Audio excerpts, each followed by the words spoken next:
Daily, daily. Where's daily? Daily, where's my cue? There it is. Imbecile, let's go! In that last webisode, we only got a small scoop of Bruce's minister, the good Reverend Nicholas Griffin. Yeah, and also from a PR guy's point of view, I don't know if you can have a better endorsement for your client than that of a Oxford-educated theologian. And as you'll see, the good Reverend has no problem wrapping his mind around those big questions. And in our case, that one huge question. Can an ice cream man have a conversation with God? Well, you know, from a formal standpoint, this is called a theophany, an encounter with God. I think I've learned two things. Number one, that my experiences are pretty much the experiences that other people have. So what I do here in our church, in our classes, in our Sunday mornings, is basically speak to myself. I sometimes joke, I say if nobody turned up on Sunday morning, I would still give my talk because I need to hear it. When I was teaching philosophy, I was what's called a monist rather than a dualist. I believed that everything was one. Trying to explain this to my students in philosophy was very hard indeed.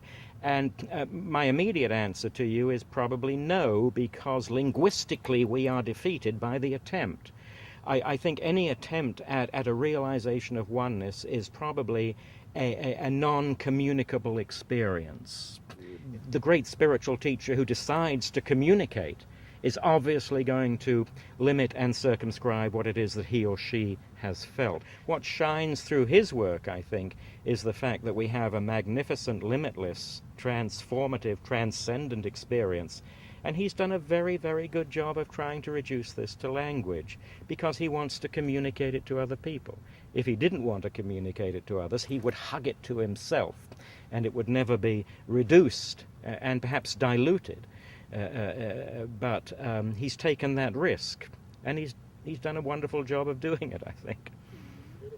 I think people in our Western world need some kind of empirical proof that these teachings, these beliefs have what an old philosophy professor of mine used to call a cash-out value.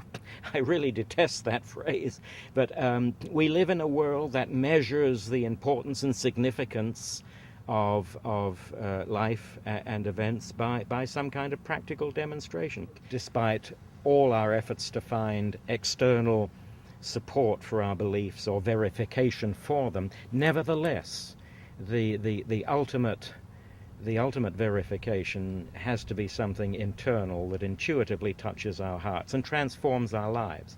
And Bruce has had that transformative experience. The Apostle Paul had it on the road to Damascus. Numerous other great religious and spiritual teachers have had it. The Buddha had it under his bo tree.